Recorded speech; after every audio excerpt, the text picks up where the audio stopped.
الحمد لله وحده لا شريك له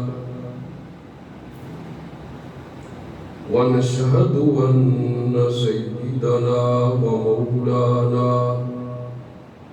محمدا عبده ورسوله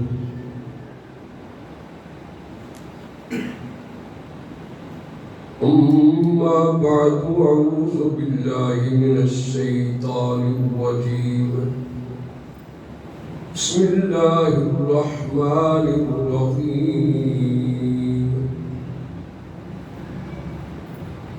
يا أيها الرسول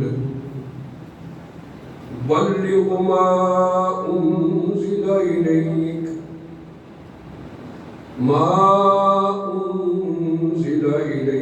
من ربك وإن لم تفعل فما بلغت رسالته والله يعصمك من الناس إن الله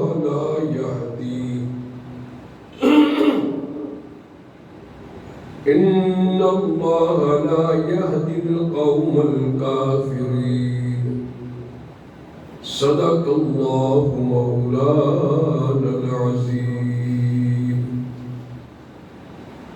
إن الله وملائكته يصلون على النبي يا أيها الذين آمنوا صلوا عليه وسلموا تسليما اللهم صل على محمد وعلى آل محمد كما صليت على إبراهيم وعلى آل إبراهيم إنك حميد مجيد قال رب اشرح لي صدري ويسر لي أمري واحلل عقدة من لساني صدق الله مولانا العظيم وصدق رسوله النبي الكريم ونحن على ذلك لمن الشاهدين والشاكرين والحمد لله رب العالمين. درشیف باواز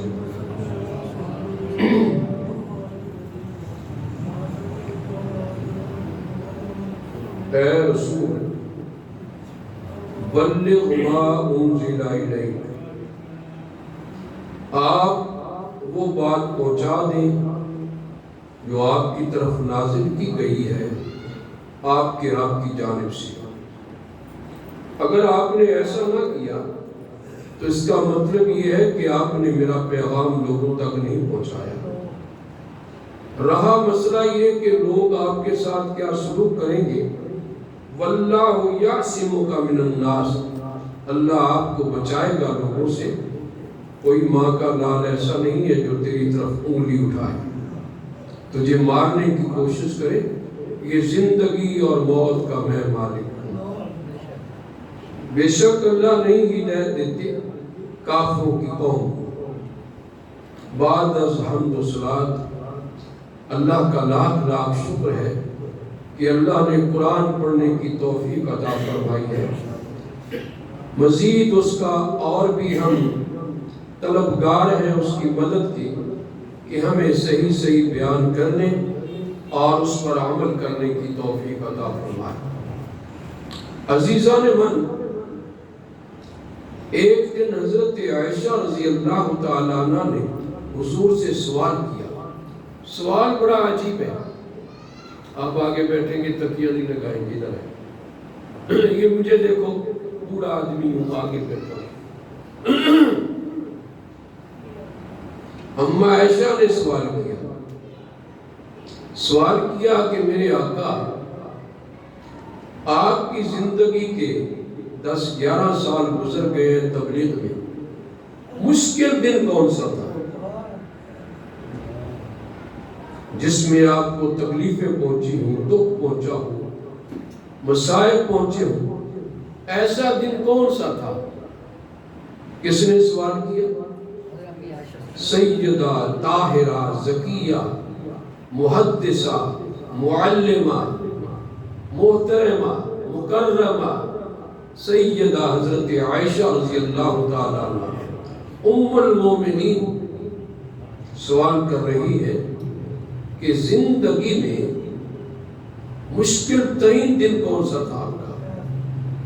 اور آپ کے ذہن میں یہ تھا کہ احد کا دن بڑا مشکل تھا، آگے بھی تیر چل رہے تھے، پیچھے بھی تیر چل رہے تھے، اور آپ تیروں کے اندر کھڑے تھے، صحابہ اکرام دفاع کر رہے تھے، لوگ قتل کرنے کی تدبیریں کر رہے تھے، کر دی تو دل میں آیا شاید یہ احد کا دن فرمائیں گے۔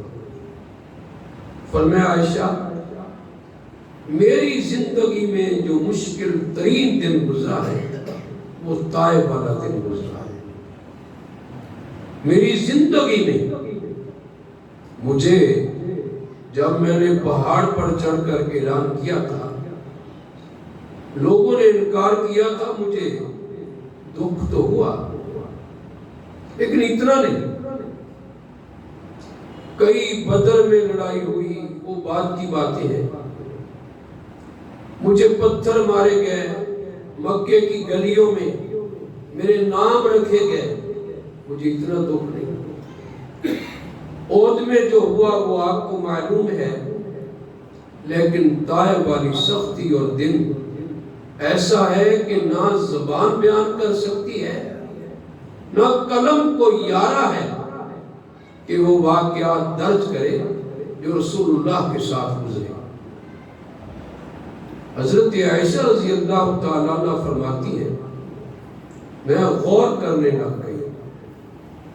ان دنوں کا واقعہ ہے جب سیدہ حضرت خدیجہ الکبریٰ، میں کہا کرتا ہوں ملک میں کہ سیدہ کا وجود ایک بہت بڑی نعمت تھی رسول اللہ کے لیے، ایسی بڑی نعمت تھی کہ جب رسول اللہ کو غم پہنچتا، تکلیف پہنچتی، آپ غمگین ہوتے تو حضرت خدیجہ الکبریٰ تڑپ جاتی، اور جب تک رسول اللہ کو سکون نہ ملتا آپ کو بھی سکون نہیں ملتا تھا۔ اور پھر مال کا مال قربان، جان قربان۔ جب آخری وقت آیا تو جنازہ مشروع نہیں ہوا تھا اس وقت تک۔ حضرت خدیجہ الکبریٰ رضی اللہ تعالی عنہ کا جنازہ نہیں پڑھا گیا کہ جنازہ مشروع ہی نہیں تھا۔ آپ نے فرمایا کہ عائشہ، اگر آپ کہیں میں اپنا جسم آپ کے لیے حاضر ہے، قبر میں خود لٹایا، خود دعائیں کی۔ ہمارا عقیدہ ہے کہ ام المومنین حضرت خدیجہ نے جو محنتیں کی اللہ نے ضائع نہیں ہونے دی۔ جناب ابو طالب، میں یہ بات کھل کر کرتا ہوں کہ ہدایت کس کے پاس ہے؟ اونچی آواز سے بولا کرو، صرف اللہ کے پاس۔ چاہے تو بلال کو حبش سے منگا کر میرے محمد کا غلام بنا دے، چاہے تو سلمان فارسی کو فارس سے بلا کر میرے پیغمبر کا شدائی بنا دے، چاہے تو سہیل کو روم سے بلا کر پیغمبر دو عالم کا عاشق بنا دے۔ یہ ہدایت کسی کے اختیار میں نہیں۔ اِنَّكَ لَا تَهْدِي مَنْ أَحْبَبْتَ، آپ جس کو چاہیں، ایسے نہیں کہ اس کو ہدایت دیں کہ میرے اختیار میں دوں، یا پیغمبر راستہ دکھلاتا ہے۔ توفیق کون دیتا ہے؟ عرش والا۔ جناب ابو طالب کی جب ڈیتھ ہو گئی، وفات ہو گئی، تو آپ کو افسوس ہوا۔ اہل سنت والجماعت کا عقیدہ یہ ہے کہ ان کو ایمان کی دولت نصیب نہیں ہوئی، حالانکہ جتنی قربانیاں جناب ابو طالب نے دی ہیں تاریخ کا ایک روشن باب ہے۔ یار شیب ابی طالب والی دن رات کو جب بستر لگتا تو آپ حضور صلی اللہ علیہ وسلم کو فرماتے یہاں سو جا، رات ڈھل جاتی تو حضور کا بستر تبدیل کر دیتے، اپنے بیٹے کو سلاتے، یہ مرے تو مرے، میرا محمد تو بچ جائے۔ اتنی قربانیاں دی، لیکن ہدایت کا مسئلہ جو ہے نا، آپ بھی آ جاتے ہیں اور وہ بھی ہیں جو نہیں آتے، جو آتے ہیں تو ان کو پتہ ہی نہیں آج جمعہ ہے یا اس کورونا وائرس نے ستیہ ناش کر کے رکھ دیا اخلاقیات کا۔ یہ اللہ کا عذاب ہے۔ آج مسلمان سے مصافحہ کرنے سے کتراتا ہے، دور دور رہ کر کہتا ہے زندہ رہو، سلامت رہو۔ اور جتنی اموات اس سال ہو رہی ہیں، مجھے نہیں یاد کیا، میں بوڑھا ہو گیا ہوں، اب زیادہ ہونے لگ گئی ہیں کیونکہ ہمارا وقت بھی قریب ہے۔ اللہ تعالیٰ کسی کا محتاج نہ کرے، نہ بیٹوں کا، نہ بیوی کا، نہ بچوں کا۔ موت آئے، وہ کیا کہتا ہے علامہ اقبال کہ مسلمان کا عالم یہ ہے جب موت آئے تو اس کے زبان پہ لا الہ جاری ہو جائے، لا الہ الا اللہ محمد رسول اللہ۔ میں نوجوان طبقے سے بھی یہی امید رکھتا ہوں کہ وہ اپنے آپ کو بدلے، ورنہ حالات بدل دیں گے۔ مسلمانم جلرزم جدانم لا الہ الا اللہ۔ میں اپنے آپ کو جب مسلمان کہتا ہوں میں لرز جاتا ہوں کہ میں لا الہ کا ترجمہ جانتا ہوں۔ ہم لا الہ کا ترجمہ نہیں جانتے، ابھی لفظی زبان تک لا الہ دل میں نہیں اترا۔ تو جناب ابو طالب کی ہمدردیوں میں شک نہیں ہے کہ رسول اللہ کے وفادار، بلکہ اسلام کی اور پیغمبر کی حفاظت کے لیے سب کچھ قربان کر دیا۔ کس نے؟ جناب ابو طالب نے۔ لیکن ہدایت جو ہے یہ کسی کے اختیار میں نہیں ہے۔ جناب جب ان کی وفات ہوئی، 3 دن تقریباً حضرت خدیجہ کی وفات، اور اس کے بعد ان کی جب وفات ہوئی تو کفار مزید میدان میں آ گئے۔ ظلم بھی زیادہ، ستم بھی زیادہ، تانے بھی زیادہ کہ اب کوئی ان کے بچانے والا نہیں۔ لات کو یہ نہیں مانتا، عزا کو یہ نہیں مانتا، جیسے کسی کو تکلیف ہو جائے پیرانوں نہیں مانتا جی، بھئی پیروں کو تو ہم مانتے ہیں، پیروں کو تم نہیں مانتے، مانتے ہیں خدا نہیں مانتے۔ پیروں کو ہم مانتے ہیں، خدا نہیں مانتے۔ جناب ابو طالب کی ڈیتھ کے بعد کفر زور پر اتر آیا۔ رسول اللہ صلی اللہ علیہ وسلم جب دیکھا مکے میں یہ حالت ہے، آپ نے ایک پروگرام سوچا۔ طائف کا شہر ہے، 60 میل دور ہے مکہ سے۔ کتنا؟ 60 میل دور جی، 100 کلومیٹر ہے، چاہے 60 میل لکھا ہے، تاریخ نے 60 میل لکھا ہے، بہرحال 100 کلومیٹر ان کو کنورٹ کر لو، میل میں اور کلومیٹر میں بھی بڑا فرق ہے۔ ان بچے میں سے کوئی شور مچائے پکڑ کر جیل والا کمرہ نہیں میرا، اس میں ڈال دے اور نکالنا نہیں آپ نے، نہ کوئی ہنسے نہ کوئی ادھر ادھر۔ ہاں جی، یہ لمبا سفر حضور صلی اللہ علیہ وسلم کے دل میں آیا کہ میں طائف میں جاتا ہوں، وہاں لوگ اسلام کی مدد کریں گے اور اسلام کی بات سنیں گے، اور ہو سکتا ہے میری مدد کریں اور میں مکہ والوں کے خلاف ایک اچھی پلاننگ بنا سکوں، اچھی پروگرام تجویز کر سکوں، ذہن میں کوئی خیال آئے تو رسول اللہ صلی اللہ علیہ وسلم ایک خاتون تھی جو دولت مند خاتون تھی، جب وہ دنیا سے اٹھی اس کا مال جہاں لگنا تھا لگ گیا، گھر میں ایک پیسہ نہیں کہ سواری خریدی جا سکے۔ میں کبھی سوچتا ہوں اور آپ کو میں ذہن دیتا ہوں کہ معراج پر جائیں تو معراج پر جائیں تو معراج کے لیے عرش سے براق آئے، طائف میں جائیں تو پیدل جائیں۔ علماء نے لکھا ہے شوال کا مہینہ تھا، جون کی یا ابتدا تھی یا مئی کی آخر تھی، سخت گرمی۔ رسول اللہ صلی اللہ علیہ وسلم نے نہ ادھر دیکھا نہ ادھر دیکھا، اتنے پیسے بھی نہیں سواری خرید جائے اور اس پہ سوار ہو کر طائف پہنچو، اتنے پیسے بھی نہیں، سب کچھ لٹا دیا اللہ کے راستے۔ اللہ کا پیغمبر ایک جوتی ہے چپل نما، بس یہی ہے سفر کے لیے، جس نے سفر میں تھوڑی سی سہولت پیدا کی۔ 60 میل اور بقول میرے عزیز ساتھ ساتھ کے 100 کلومیٹر میرا پیغمبر گرمیوں کے موسم میں ایک ہی لباس پہنا ہے، ایک ہی چپل پہنی ہے، زید بن حارثہ غلام ساتھ ہیں اور طائف جا رہے ہیں اللہ کا دین سنانے کے لیے۔ نہ کاریں ہیں، نہ بنگلے ہیں، نہ گھوڑا ہے، کوئی چیز نہیں۔ کیوں؟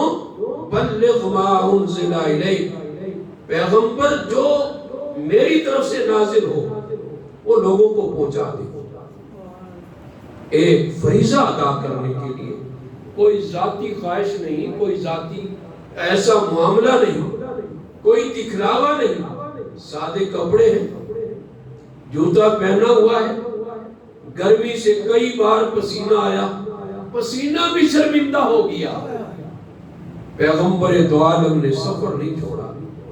آج حضرت خدیجہ بھی موجود نہیں ہے جو تڑپ جاتی تھی جب رسول اللہ کو دکھ پہنچتا، جناب ابو طالب بھی نہیں ہے جو پریشان ہو جاتے میرے بھتیجے کو ہاتھ لگایا کسی نے، بڑی خدمت کی ہے۔ جناب جا رہے میرے آقا، راستے میں جتنے قبائل ہیں سب کے سامنے کہتے قولوا لا الہ الا اللہ۔ میں پیغمبر کھانا نہیں مانگا کسی سے، راستے میں روٹی، وما سألکم علیہ اجرا، میں کسی سے اجر کا سوال نہیں کرتا، مجھے کھانا کھلاؤ، مجھے پانی پلاؤ، میں صرف یہ چاہتا ہوں کہ لا الہ پڑھ کر جہنم سے بچ جاؤ۔ پیغمبر دو عالم صلی اللہ علیہ وسلم کا جو امتیاز تھا وہ یہ تھا، وہ دینے کے لیے آئے تھے، لینے کے لیے نہیں آئے تھے۔ سارے سفر میں جس کے سامنے پیش کیا اس نے انکار کیا، بڑے قبیلہ خاطر ہوئے، دل میں بڑا دکھ پہنچا کہ ان سے میں کچھ لیتا بھی اور ان کے لیے۔ یہاں ایک حدیث یاد رکھیے گا، قاری صاحب کو یوں آتا ہے کہ حضور صلی اللہ علیہ وسلم فرماتے ہیں کہ لوگ جہنم میں جانا چاہتے ہیں، لوگ جہنم میں جانا چاہتے ہیں اور میں ان کی گردنیں پکڑ پکڑ کر جہنم کی آگ سے بچانا چاہتا ہوں۔ ایک طرف پیغمبر کا کردار دیکھیے گا کہ وہ کیا چاہتے ہیں، اور ایک طرف قوم کا سلوک دیکھیے گا۔ وہ 10 منٹ کے بعد اس کا نقشہ میں آپ کے سامنے پیش کروں گا، پھر آپ خود سوچیں گے کہ رسول اللہ صلی اللہ علیہ وسلم اور یہ حالات۔ وَلَنَبْلُوَنَّكُمْ بِشَيْءٍ مِنَ الْخَوْفِ وَالْجُوعِ وَنَقْصٍ مِنَ الْأَمْوَالِ وَالْأَنْفُسِ وَالثَّمَرَاتِ وَبَشِّرِ الصَّابِرِينَ الَّذِينَ إِذَا أَصَابَتْهُمْ مُصِيبَةٌ قَالُوا إِنَّا لِلَّهِ کون سا دکھ ہے جو میرے محمد نے نہیں برداشت کیا؟ کون سی تکلیف ہے جو پیغمبر نے برداشت نہیں کی؟ لیکن ادھر سے تکلیفیں آتی تھی. ایک ہوتا ہے عمل اور ایک ہوتا ہے رد عمل. آپ کو کوئی گالی دے، آپ کو برا بھلا دے، آپ کے راستے بلاک کرے، آپ کو ہر قسم کا تشدد کرے، یہ تو عمل ہے. اور اس کا رد عمل کیا ہے؟ جب کبھی توانائی آئے گی اس کا رد عمل دیتا ہے. یہ وہ جواب ہے. ایک فقیر آدمی تھا، اس کو بادشاہ نے مارا. بادشاہ کہاں فقیر اور کہاں بادشاہ، اس نے وہ پتھر سنبھال کر رکھا. سعدی لکھتا ہے کتاب میں، ایک دن بادشاہ گرفتار کیا گیا اور کنویں میں بند کر دیا. پرانے زمانے میں کنویں میں بند کرتے تھے. وہ پتھر اٹھا کر لایا، کھینچ کر مارا. فرمایا آپ کی امانت میں نے سنبھال کر رکھی، جیسے کرو گے. اونچی آواز. عزیز ساتھیوں، میں نے صرف ایک رسول اللہ کو دیکھا ہے، مارنے والوں کو دعائیں دے رہے ہیں. جو مار رہا ہے پیغمبر اس کو دعائیں دے رہے ہیں. ابھی میں بارش کروں گا انشاءاللہ. آج میرا ذوق بھی ہے، اللہ مجھے توفیق عطا فرمائے. آپ تشریف لے گئے، چلتے چلتے طائف کی وادیوں میں پہنچے. وہاں 3 سردار تھے بنو ثقیف کے، عبدیہ لیل، مسعود اور حبیب. یہ 3 بہت بڑے سردار تھے، لینڈار، دولت مند، جن کے سامنے دولت لونڈی تھی. بڑے باغات، زمین بڑی اچھی ہے طائف کی، جیسے تمہارا مری ہے، مکے والوں کا طائف ہے. مکے یہ مری غریب لوگ جاتے ہیں.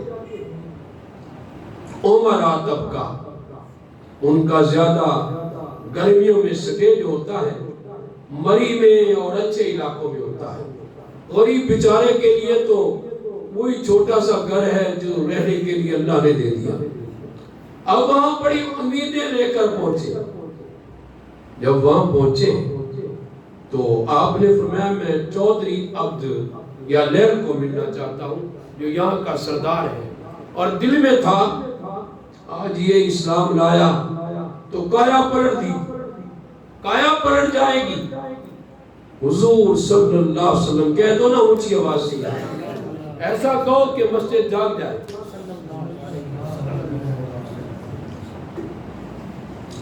آپ جب وہاں تشریف لے گئے،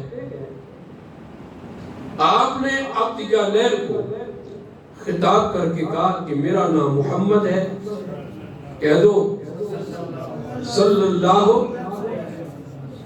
مکے سے آیا ہوں. جہاں تک تاریخ کہتی ہے کہ وہ جانتا ہوگا، وہ جانتا ہوگا یہ محمد ہے. اس نے منہ پھیر لیا اور جھڑک دیا. یہ زندگی میں پہلی بار ہوا کہ مجھے جھڑکا گیا. میری گویا کہ سبکی کی گئی، عزت کی نگاہ سے نہیں دیکھا گیا. اور کہا کہ اگر خدا نے تجھے نبی بنایا ہے تو اس کا مطلب ہے اس نے خانہ کعبہ کی چادر پھاڑ دی ہے کہ تو اس قابل بھی نہیں تجھے نبی بنایا جائے. یہ لفظ نبی نے سنے، تیر بن کر لگا. اب توجہ کرنا، میں آگے جا رہا ہوں. تیر بن کر لگے اور کہا یہ نبی، ایک سواری کے لیے گدھا ہی نہیں ملا جو کم از کم مکے سے سوار کر کے چودھری عبدیہ تک لائے. اور باتیں آسمانوں کی ہو رہی ہیں. عبدیہ لیل کے پاس آنے کے لیے کچھ تو ہونا چاہیے. یہ سادہ کپڑے، یہ پھٹی ہوئی چپل. اور میں اللہ نے اگر تجھے نبی بنایا ہے تو خانہ کعبہ کا اس نے پردہ چاک کر دیا ہے. یہ کیوں کہا؟ یہ سیاسی ورڈز کیوں یوز کیے؟ یہ لفظ کیوں استعمال کیے؟ سو رہے ہو جاگ رہے ہو؟ تیرا تو ویسی من فکر ہے. تو رسول اللہ صلی اللہ علیہ وسلم نے سنا، حیران رہ گئے. آپ 100 کلومیٹر کر کے جائیں اور یار بات تو سننی چاہیے نا، ماننا نہ ماننا، ہدایت دینا نہ دینا کس کا کام ہے؟ بات سننے میں کیا حرج ہے؟ اس نے یہ لفظ اس لیے کہے کہ خانہ کعبہ میں 360 بت ہیں، رب ہیں، ان ربوں کو چھوڑ کر تیرے ایک رب کو مان لوں، مجھے عقل مند کون کہے گا؟ سیاسی نقطہ نگاہ سے بہت بڑا تیر مارا اس نے، بڑی منطق پیش کی، پیغمبر کے دل میں کیا گزری ہوگی؟ آپ نے سوچا کوئی اور اس کا بھائی جنہیں ہے حبیب، اس کے پاس چلتے ہیں۔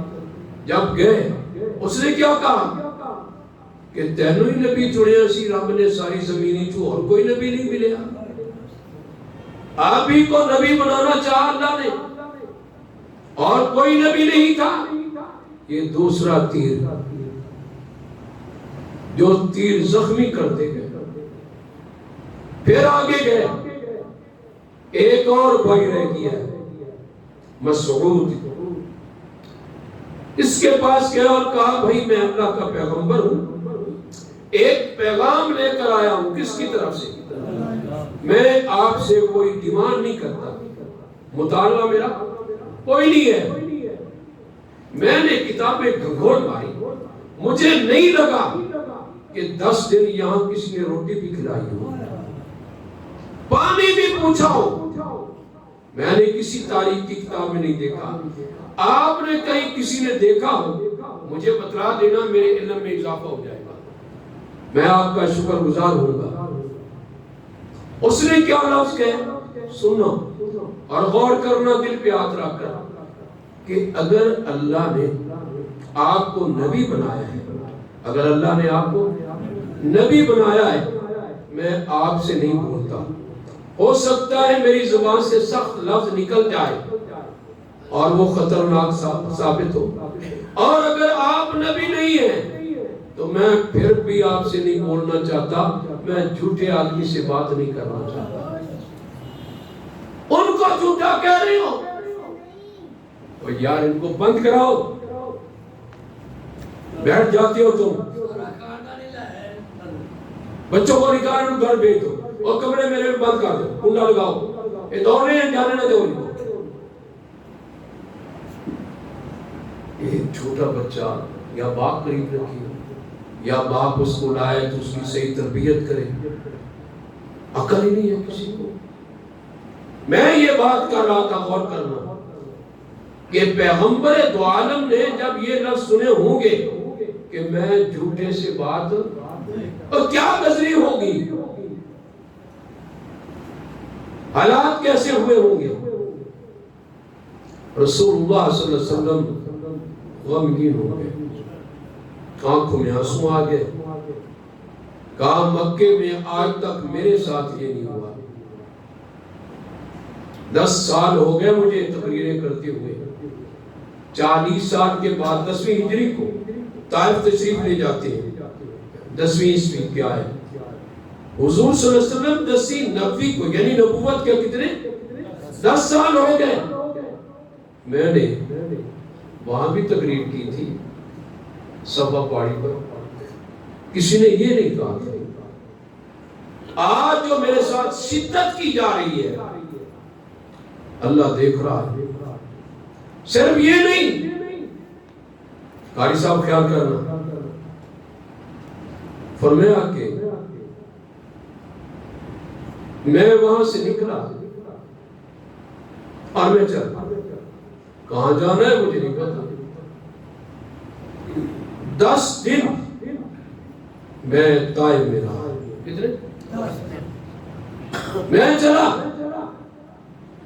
جب میں طائف کی گلیوں میں چلنے لگ گیا، سڑکوں میں چلنے لگ گیا، بازاروں میں چلنے لگ گیا، اوباش، غنڈے، طائف کے بگڑے ہوئے نوجوان پتھر لے کر سڑک کے دونوں طرف ٹولیوں کی شکل میں کھڑے ہو گئے، اور جب میں گزرنے لگا مجھے پتھر مارنے لگ گئے، میں نے کہا ربا یہ کیا ہو رہا ہے میرے ساتھ؟ اگر میں پتھروں کے زخم کھا کر بیٹھ جاتا ہوں، لوگ مجھے پکڑ لیتے ہیں، کھڑا کر کے پھر پتھر مارنے لگ جاتے ہیں، میرے ایڑیوں سے خون بہنے لگ گیا، اور خون اتنا بہا میرے جوتے خون میں لت پت ہو گئے، اور جب جوتا اتارنا چاہا جوتے نکلنے کا نام نہیں لیتے، میرے سر پہ زخم آ گئے، میرے جسم پہ زخم آ گئے۔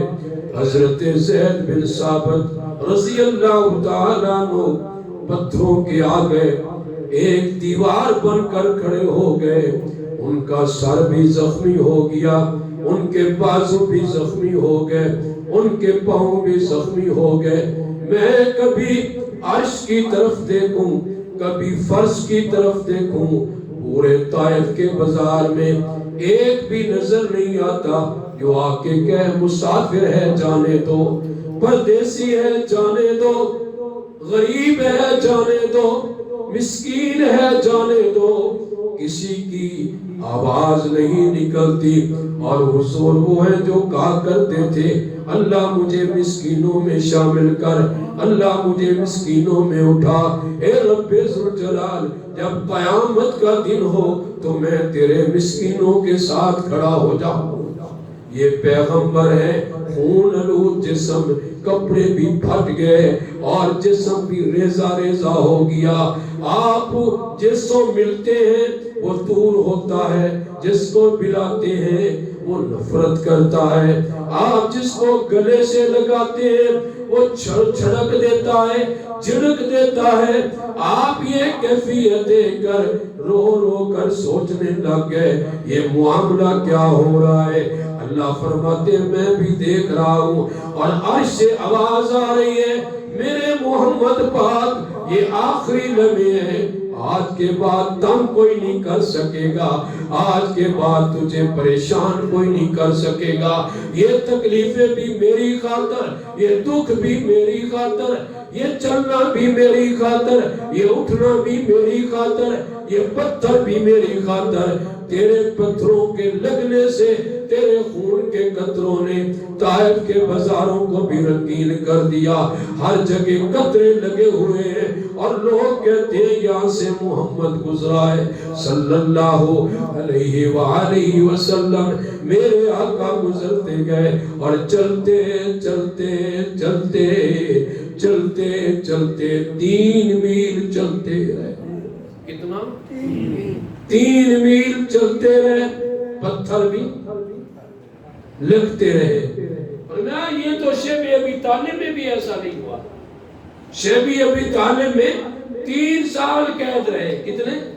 اونچی آواز سے 3 سال قید رہے، درختوں کے پتے کھائے، اتنا دکھ نہیں ملا، چمڑے جو خشک تھے پتہ نہیں کیا تھے، صحابہ اکرام نے وہ کھائے، اتنا دکھ نہیں ہوا۔ آج اتنا دکھ ہوا کہ میں ان کو کیا کہتا ہوں، یہ مجھ کو کیا کہتے ہیں۔